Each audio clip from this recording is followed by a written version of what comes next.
Krakatoa, la isla que explotó con la fuerza de 13.000 bombas atómicas. Y si una isla entera pudiera liberar más energía que todas las bombas lanzadas en la Segunda Guerra Mundial, juntas, eso ocurrió el 27 de agosto de 1883. Fue real, fue brutal, y su nombre fue Krakatoa. Hubo un tiempo en que el mar era calmo, y una isla cubierta de vegetación y aves dormía entre las aguas del estrecho de Sonda, entre Sumatra y Java. Krakatoa no era todavía una amenaza, solo un punto en el mapa, un fragmento de tierra sobre un infierno subterráneo, pero ese infierno tenía una razón precisa. Krakatoa se encuentra en el corazón del Anillo de Fuego del Pacífico, una cadena de volcanes que se extiende por casi 40.000 kilómetros. Esta zona es conocida por su actividad sísmica extrema, ya que está formada por la colisión de múltiples placas tectónicas. En este caso,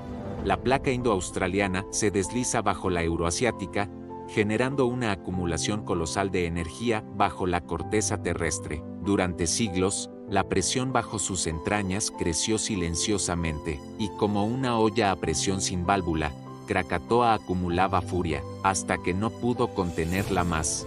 Pero la Tierra no olvida, y bajo ella, la presión se acumulaba desde hacía siglos. El Krakatoa no nació violento, su historia se tejió en silencio, hasta que habló. No fue en 1883 cuando comenzó todo, los registros más antiguos nos llevan atrás, hasta el año 417 después de Cristo, cuando antiguos cronistas javaneses escribieron que el mundo se partió en dos. Aquella erupción, aunque no documentada con precisión, fue lo suficientemente poderosa como para alterar costas y provocar migraciones. Los relatos orales hablan de noches interminables, mares que retrocedían y luego se abalanzaban con fuerza. Fue uno de los primeros rugidos del gigante. Más ominoso fue el año 535 después de Cristo. Esta vez, la explosión fue tan intensa que se sospecha que no solo alteró la geografía local, sino el clima del mundo. Los registros chinos,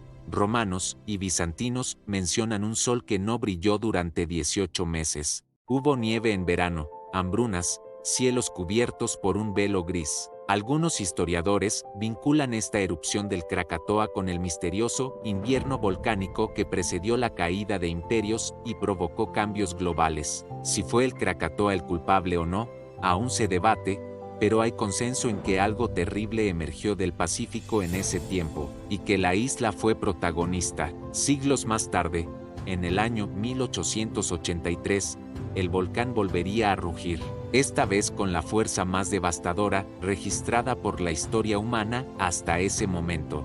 Todo comenzó en mayo de aquel año. Krakatoa, aparentemente dormido, comenzó a lanzar columnas de vapor y ceniza. La actividad volcánica fue aumentando lentamente. En las aldeas cercanas, los habitantes observaban con inquietud la columna que se elevaba en el horizonte. Algunos pensaban que sería solo un pequeño estallido más. No podían imaginar lo que vendría. El 26 de agosto, el cielo se oscureció completamente. La tierra temblaba. A cada hora, el rugido se intensificaba, y al amanecer del 27, se produjo el cataclismo. 4 explosiones colosales ocurrieron entre las 5:30 y las 10 de la mañana. La cuarta fue tan potente que fue escuchada a casi 5.000 kilómetros de distancia, en la isla de Rodríguez, cerca de Madagascar. Algunos testigos en el Océano Índico pensaron que había estallado un barco de guerra, otros, que era el fin del mundo. Esa última explosión liberó una energía equivalente a 200 megatones de TNT. Eso es 13.000 veces más poderosa que la bomba atómica lanzada sobre Hiroshima, y casi 1.500 veces más que todas las bombas que estallaron en la Segunda Guerra Mundial, combinadas. Fue el sonido más fuerte jamás registrado en la historia humana, tan violento que rompió tímpanos a 60 kilómetros de distancia, tan poderoso que hizo vibrar la atmósfera entera del planeta, y fue también, inesperadamente, el primer evento noticioso verdaderamente global de la historia. Gracias al recién instalado cable telegráfico submarino, la noticia de la explosión viajó en tiempo récord. Llegó a Londres solo 4 minutos después de la erupción, según relató el historiador Simon Winchester.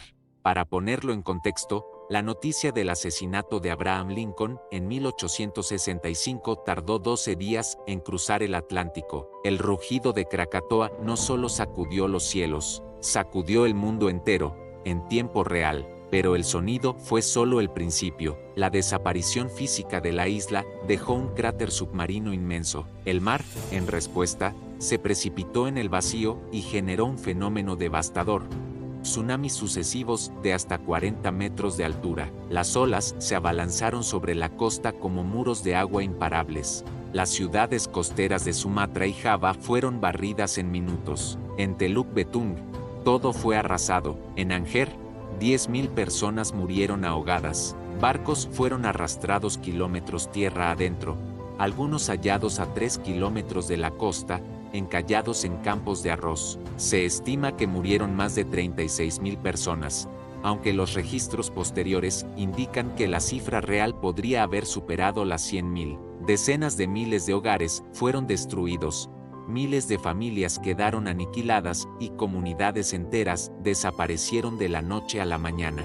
El agua salada, mezclada con ceniza volcánica, convirtió los ríos en veneno. Animales muertos flotaban entre los restos de casas. El mar, el mismo que había dado sustento por generaciones, ahora era sinónimo de muerte. La atmósfera también sufrió. Más de 20 kilómetros cúbicos de ceniza y material volcánico fueron lanzados a la estratosfera. La nube circundó el planeta 3 veces, filtrando la luz solar y alterando los patrones climáticos globales. Durante meses, el planeta se cubrió de niebla. En Londres, Berlín, Nueva York y Buenos Aires, el cielo se volvió rojo sangre. Las puestas de sol fueron espectáculos sobrenaturales. Algunos creyeron ver presagios divinos, otros pensaron que el fin del mundo se había retrasado, pero que estaba cerca. En los 2 años siguientes, la temperatura media global descendió aproximadamente 1.2 grados centígrados, generando un año sin verano en muchas regiones y causando pérdidas en cosechas,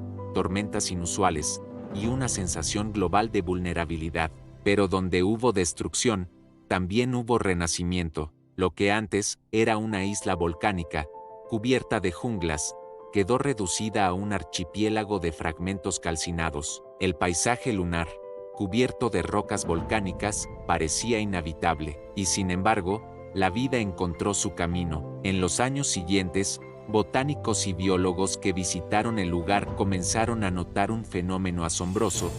Pequeñas manchas verdes empezaban a cubrir la roca negra. Musgos y helechos, traídos por el viento, el agua o las aves, se abrían paso. Luego llegaron insectos, más tarde, reptiles, y finalmente aves, que anidaban entre las grietas volcánicas. Fue un renacimiento desde cero, un ecosistema completo, reconstruyéndose ante los ojos de la ciencia. Y en 1927, algo más emergió de las aguas, una nueva isla, nacida del fondo del cráter que había destruido a la anterior. La llamaron Anak Krakatoa, el hijo de Krakatoa. Hoy, esa nueva formación volcánica sigue creciendo, activa, impredecible, recordando a todos que el monstruo nunca murió, solo está esperando. Anak Krakatoa ha entrado en erupción varias veces desde entonces. En 2018, una de esas erupciones provocó otro tsunami que causó más de 400 muertes en Indonesia, cuando un desprendimiento de la ladera del volcán colapsó en el mar. Fue un eco del desastre de 1883, una advertencia del pasado que sigue latiendo. Los científicos han hecho de Krakatoa uno de los volcanes más monitoreados del mundo.